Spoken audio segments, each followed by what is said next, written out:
Boa noite, então, a todos que estão nesta noite de hoje, prontos para, junto, compreendermos um pouco mais da nossa doutrina espírita. Esta, então, considerada uma ciência, por elucidar, então, aquilo que está dentro do mistério. Hoje fui convidado pela Casa Espírita Joana de Ângeles para estar, então, aqui, trazendo interpretações humildes sobre o capítulo 21. Haverá falsos cristos e falsos profetas do Evangelho segundo o Espiritismo. Também como estudante desta casa, há mais de 4 anos, agradeço humildemente, então, pelo convite e estendo minhas sinceras considerações a todos que estão aqui para refletirem comigo e aprenderem com esse capítulo do Evangelho para a nossa experiência e a nossa vivência. Nesse momento, convido a todos para, de coração e mente aberta, cerrarem os vossos olhos, interiorizarem em vossas almas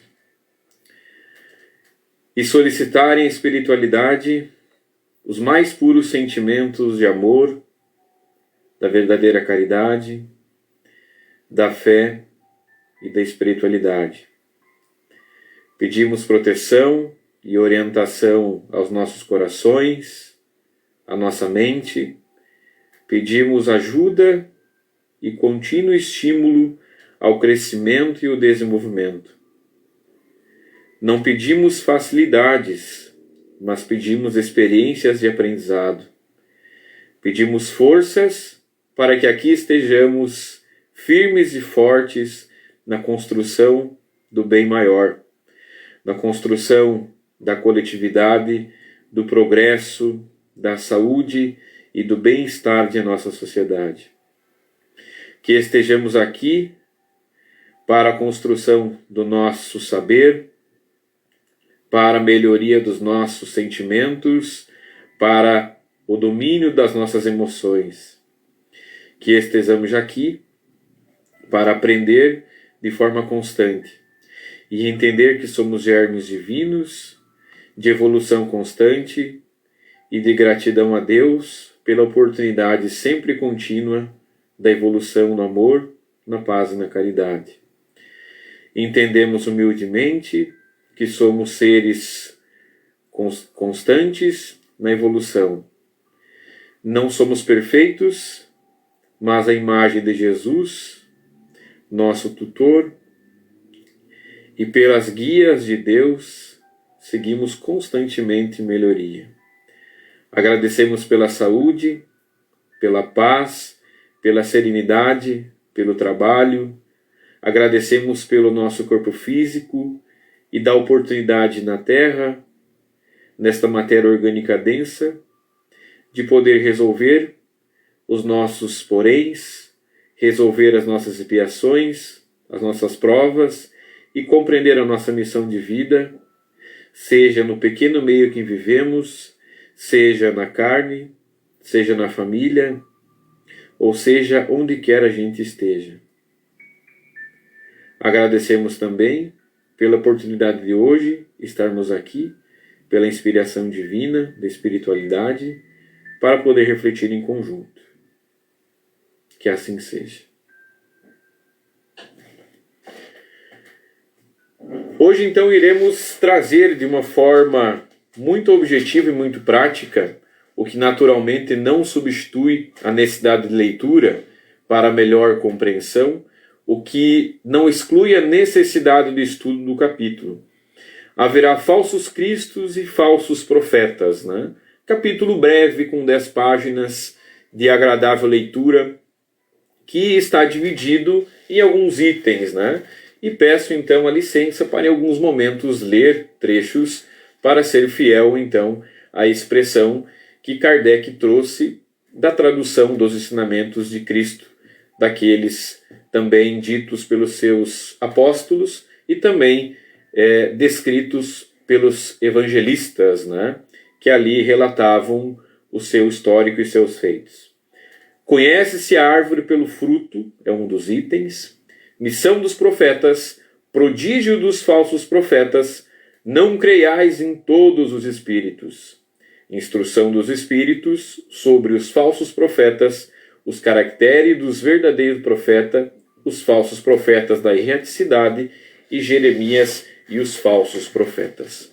Então essa é a divisão colocada aqui para este programa, né, de compreensão, estudo e elevação dos nossos valores morais.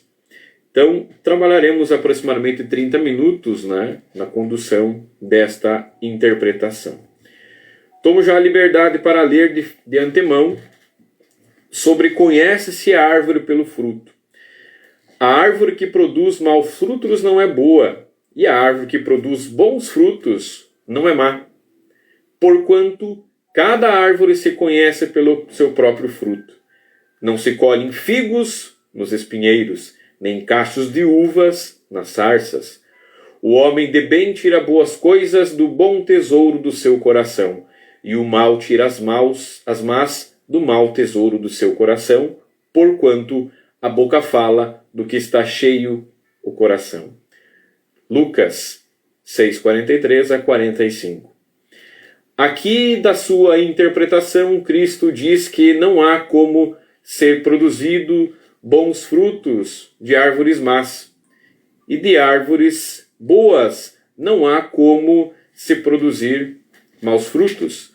Ou seja, da tradução daquilo que vem do coração à boca é do que nós podemos expressar da nossa experiência de vida na construção dos atos diários, os mais simples aos mais complexos da nossa responsabilidade. Quer dizer, se temos um coração carregado de maldade ainda sem doma e sem controle, naturalmente que talvez até entendendo que são atos normais, não nos percebemos que estamos fazendo mal a alguém, né? Como é o caso da violência, seja ela moral, seja ela física e tantas outras formas. Um coração bom se reconhece pelos seus atos, pelas suas palavras, pelas suas expressões. Ele reflete aquilo que o coração traz em si de vidas passadas e da educação que recebeu nesta vida. Por que dizemos das vidas passadas? Porque, naturalmente, somos seres eternos que continuamente sobem um degrau de cada vez no processo evolutivo. E, naturalmente, que trazemos o aprendizado eterno na nossa memória espiritual. Essa memória, então, que permitida nesta vida poucos elementos de recordação, ainda guarda, então, elementos sujeitos à nossa caracterização. Mas sim, ainda, em especial, somos o resultado do meio da carne que estamos neste momento. Em especial, representamos, então, desde a nossa infância até a nossa fase adulta, daquilo que trazemos na nossa memória espiritual e coração, somando a tudo que aprendemos neste espaço, a expressar as nossas melhorias, a expressar aquilo que ainda necessitamos corrigir para trazer bons frutos à nossa sociedade, né? E quando você fala dos frutos, é o resultado das nossas ações, são as reações que aplicamos neste meio. Bom, ainda continuando aqui, mais um trecho de leitura. Disse o seguinte: guardai-vos dos falsos profetas que vêm ter convosco cobertos de peles de ovelha, e que por dentro são lobos rapaces. Né? Conhecê-lo-eis pelos seus frutos. Podem colher-se uvas nos espinheiros ou figos nas sarças. Né? Não é que seja impossível alguém transmutar, né? Modificar as suas atitudes. Sim, é possível.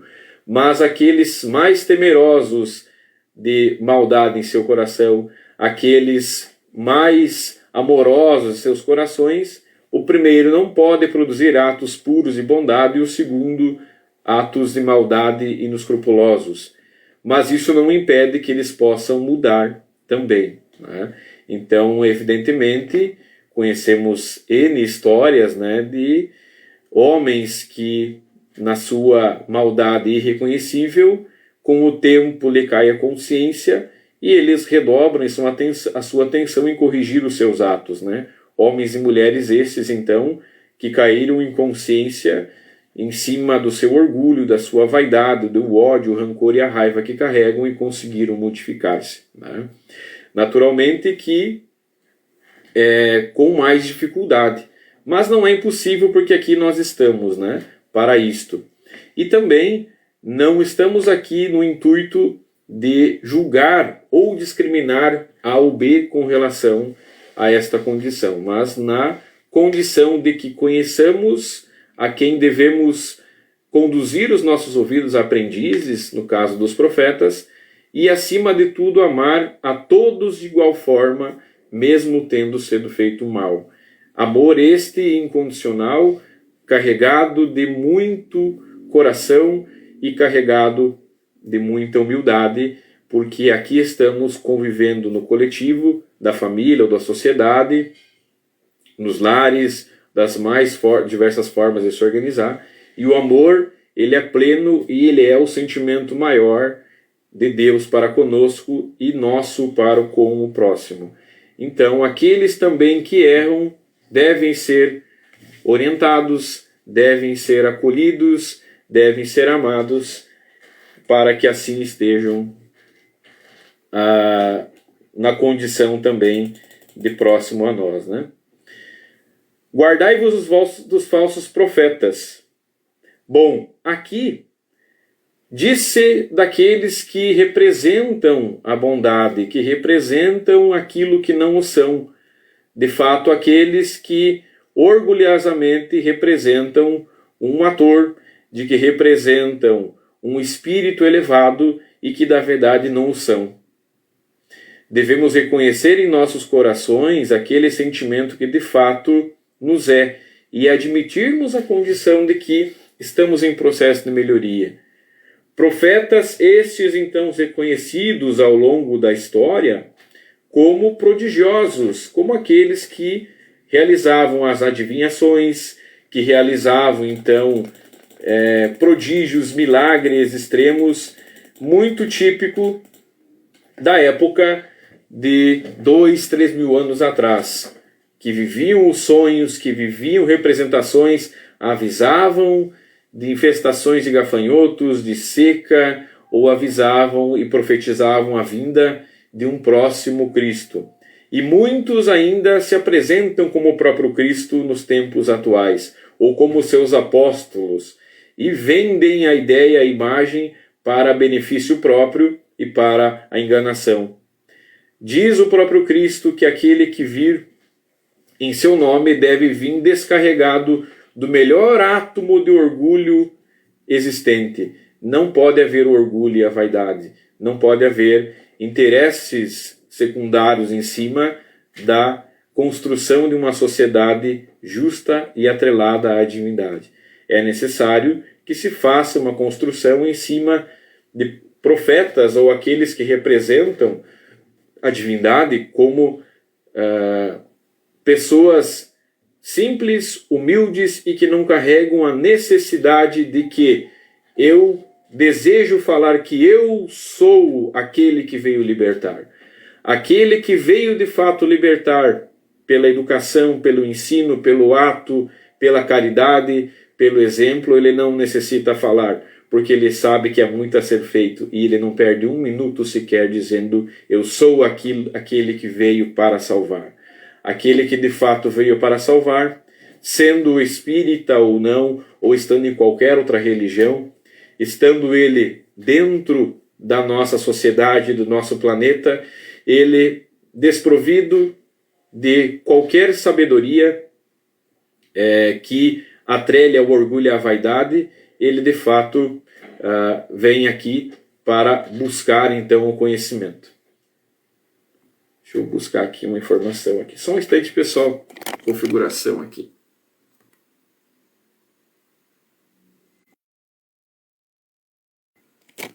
Ok. Vamos lá.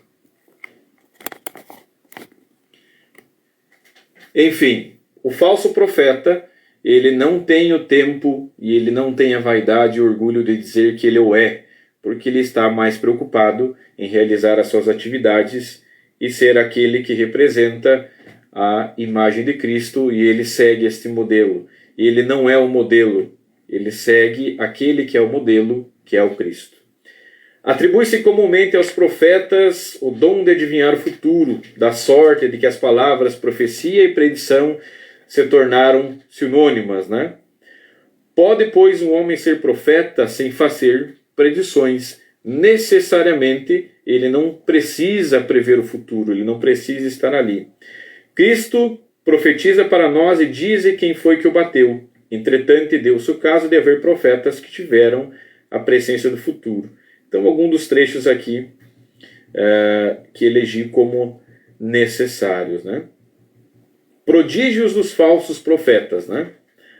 Aqui neste trecho diz da seguinte forma: levantar-se-ão falsos cristos e falsos profetas, que farão grandes prodígios e coisas a espantar, a ponto de seduzirem os próprios escolhidos. Essas palavras dão o verdadeiro sentido do termo prodígio. Na acepção teológica, os prodígios e os milagres são fenômenos excepcionais, fora das leis da natureza, sendo estas exclusivamente obras de Deus. Porém, pode ele, sem dúvida, derrogá-las se lhe apraz o simples bom senso. Porém, diz que, se não é possível, haja-lhe dado a seres inferiores. Quer dizer, não é possível que Deus conceda a condição a seres inferiores de representá-los, né? Só um instantinho aqui, gente, que tem um recado aqui. Talvez o meu som não está legal. Só um instante. Pessoal, vocês escutam bem que geralmente eu não faço ao vivo. Aí me parece que veio algum recado aqui.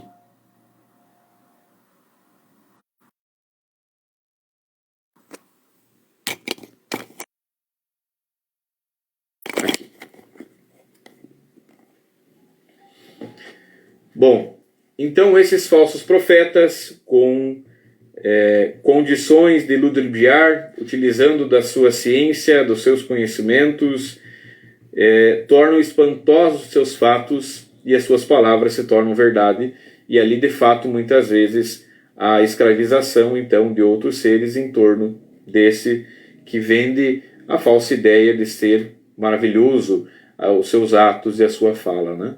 Então você não chega ao próprio Cristo porque fica preso a uma referência de alguém que está ali preso a essa condição, né?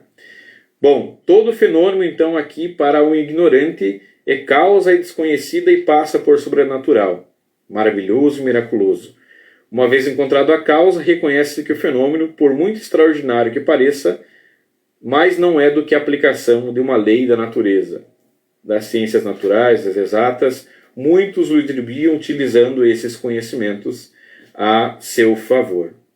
E já passando à missão dos profetas, né? Muito ainda aqui no sentido evangélico, né? O vocábulo profeta tem uma extensão enorme, gigante, né? O profeta em si é aquele que é o responsável de trazer, revelar as coisas ocultas e os mistérios da vida espiritual. Normalmente um ser distinto, reservado do orgulho e da vaidade, de elevação moral significativa. Ele não tem uma preocupação material, ele não tem uma preocupação com este plano, simplesmente de estar aqui no automático, caminhando nesse planeta. Notavelmente de valores morais elevadíssimos, carregada de um amor e uma caridade incomensurável e de uma natureza divina esplendorosa. Ele tende então a ser um trabalhador, uma trabalhadora que constantemente manifesta-se da forma mais caridosa e amorosa possível, mesmo nos momentos mais difíceis, né? Do seu desafio do dia a dia, do trabalho, da condução das suas condições de trabalho, de amor. Ele conduz um exemplo de trabalho e dignidade superior ao que nós conhecemos atualmente. E, de fato, ele representa basicamente a necessidade do auxílio, da conversa, da orientação, e ele naturalmente segue a imagem de Cristo e dos seus ensinamentos, e ele conduz a todos aqueles que estão ali próximos dele, na sua ambiência, para que também busquem construir a sua imagem e seus exemplos acerca do que Cristo fala, e não daquilo que sai necessariamente da sua boca, daquilo que ele acredita, né? Então, seguindo aqui, se fala dos prodígios dos falsos profetas, né? Que muitos surgirão, cristos, profetas na atualidade, e muitos desses utilizarão das suas artimanhas para explorar, para utilizar, para escravizar mentes e corpos e condições acerca do seu benefício em especial, né? Muitos se perderão neste caminho, muitos trarão na sua condição de estar encarnado ou desencarnado a condição de ludibriar. Também a instrução dos espíritos acerca destes, né, é o cuidado extremo quando nós expressamos essa acolhida sendo encarnado ou desencarnado.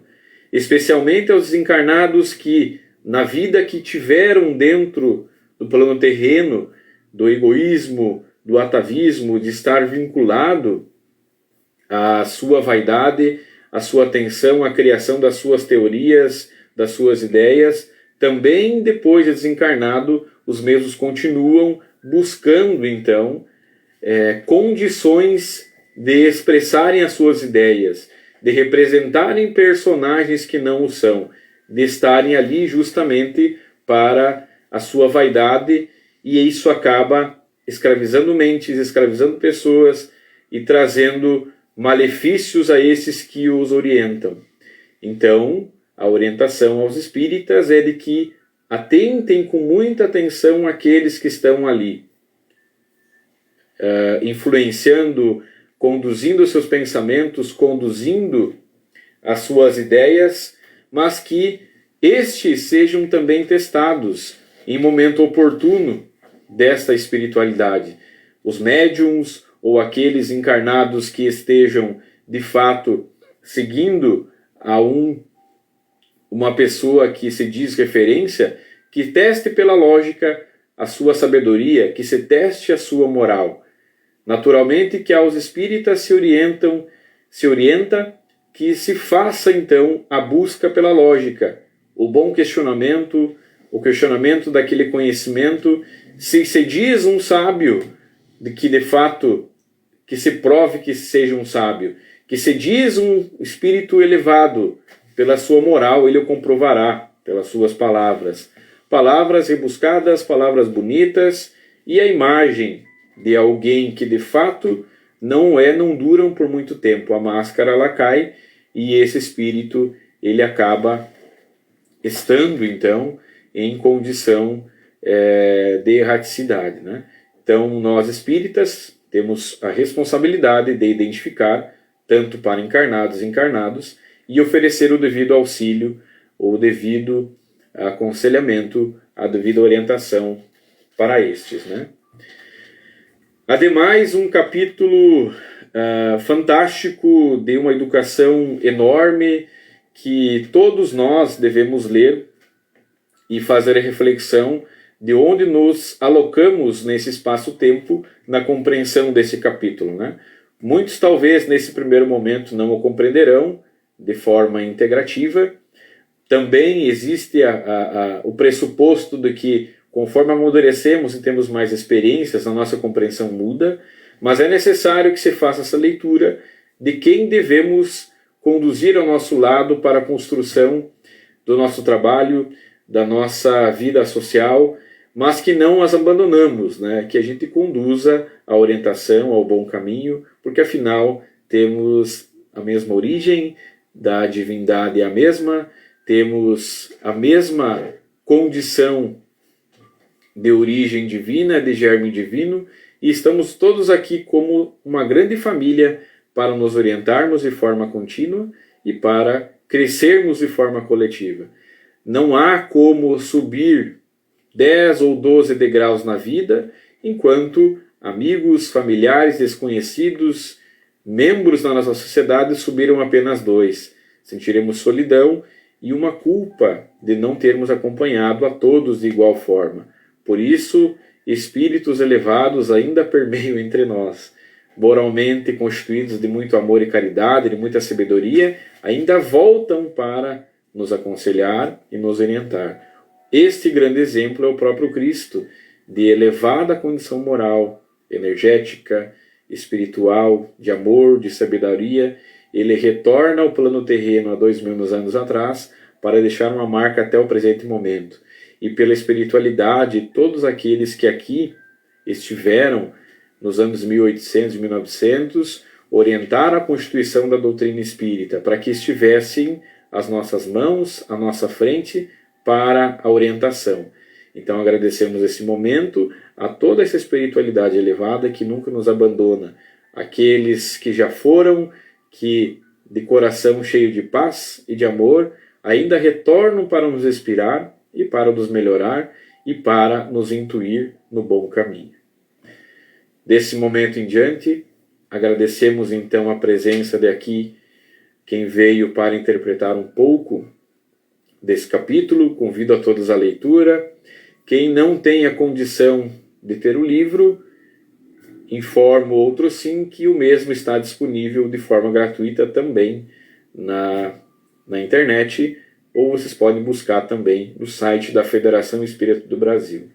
É uma leitura prática, dinâmica, e uma vez escutei de um dos mentores, que me diz o seguinte: toda a codificação espírita, todos os livros, conseguiremos ler todo ele em um ano, se todos os dias lermos 15 páginas desta maravilhosa obra. Então, de fato, como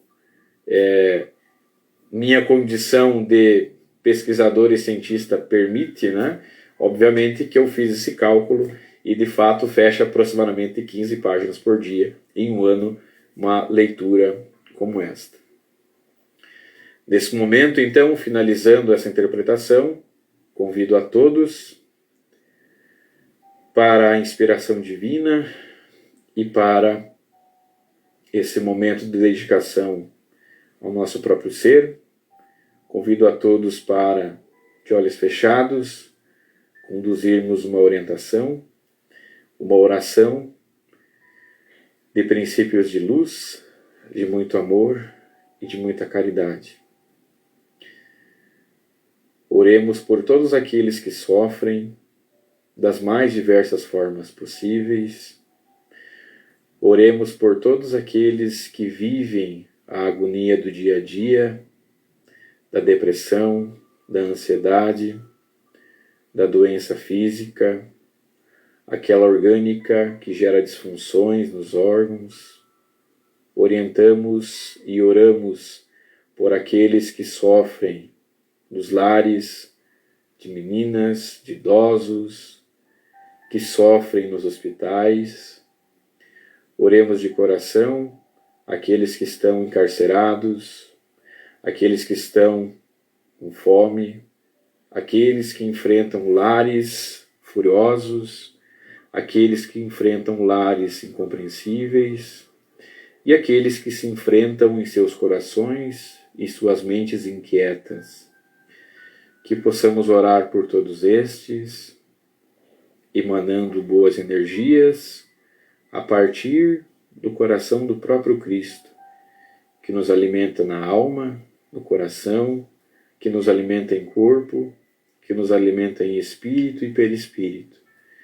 Pedimos agora a emanação do Cristo pelas suas energias divinas, vindas do próprio Pai, que permita conforto e alento aos corações de todos que estão nesse momento, num domingo, agraciados pela paz do Senhor. Sejam estes cobertos de boa energia, sejam esses cobertos de boas intenções, e afaste-se deles aqueles que têm no coração a maldade. Perdoa, Senhor, aqueles que o mal o fazem, e permita que o coração construa o perdão e o amor, o enlace entre todos. Que assim seja. Muito obrigado, uma boa noite a todos. Sigam em paz e com muita graça divina e muito amor no coração. Até breve. Tchau.